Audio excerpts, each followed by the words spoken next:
Zee 24 तास, एक पाऊल पुढे।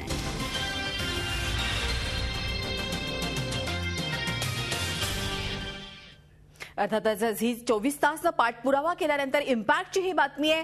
तब्बल 400 वर्षांनी आटलेल्या बीडच्या खजिना विहिरीचा गाळ काढण्याबाबत प्रस्ताव पाठवण्यात येणार आहे। बीडचे तहसीलदार रामेश्वर गोरे यांनी ही माहिती दिली आहे। झी 24 तासनं 400 वर्षांनंतर आटलेल्या या विहिरीचं वृत्त दाखवलं होतं। या घटनेमुळे यंदाचा दुष्काळ किती विदारक आहे यावर शिक्कामोर्तब झालाय। ही विहीर 1972च्या भयानक दुष्काळातही आटली नव्हती। 1572 साली निजामानं ही विहीर बांधली होती। ही वैशिष्ट्यपूर्ण विहीर बांधण्यासाठी निजामानं अख्खा खजिना रिकामा केल्याची आख्यायिका आहे। त्यामुळे या विहिरीला खजिना विहीर म्हणून ओळखलं जातं। विहिरीच्या पाण्याचा जो परिसर आहे त्या परिसरातल्या शेतीसाठी वापर व्हायचा।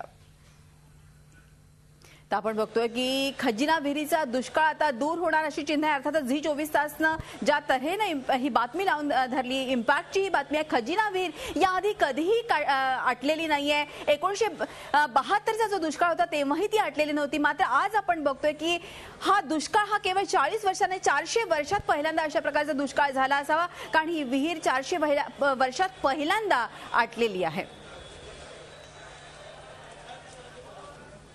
एकूणच या संदर्भात अधिक चर्चा करूयात आपले प्रतिनिधी लक्ष्मीकांत रुईकर यांच्याशी। लक्ष्मीकांत, समजू शकतो खजिना विहीर जी आजपर्यंत आटली नव्हती, मात्र आता त्याचा गाळ काढण्याचं टेंडर निघू शकतं।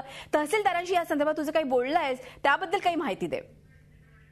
काल जेव्हा झी 24 तास वरून खजाना विहीर आटल्याचं वृत्त प्रसारित झालं, त्यानंतर या वृत्ताची दखल घेत जिल्हा प्रशासन आणि तहसील प्रशासनानं थेट या विहिरीला जाऊन भेट दिलेली आहे। त्याचबरोबर या विहिरीतील गाळ हा काढण्यात येण्याबाबतची हालचाली देखील सुरू झालेल्या आहेत। तसा प्रस्ताव तहसीलदारांनी जिल्हाधिकाऱ्यांकडे पाठवला असून त्याच सोबत लोकसहभागातून देखील या विहिरीतील गाळ काढता येऊ शकतो का याची चाचपणी जिल्हा प्रशासन करीत आहे। त्यामुळे हा झी 24 तासच्या वृत्ताचा फार मोठा इम्पॅक्ट आहे असंच म्हणायला हरकत नाही। अगदी खरं आहे लक्ष्मीकांत, झी 24 तासच्या वृत्ताचा इम्पॅक्ट आहे आणि अर्थातच आपण देखील पाठपुरावा केला, त्याबद्दल देखील अतिशय आपलं अभिनंदन। झी 24 तास, एक पाऊल पुढे।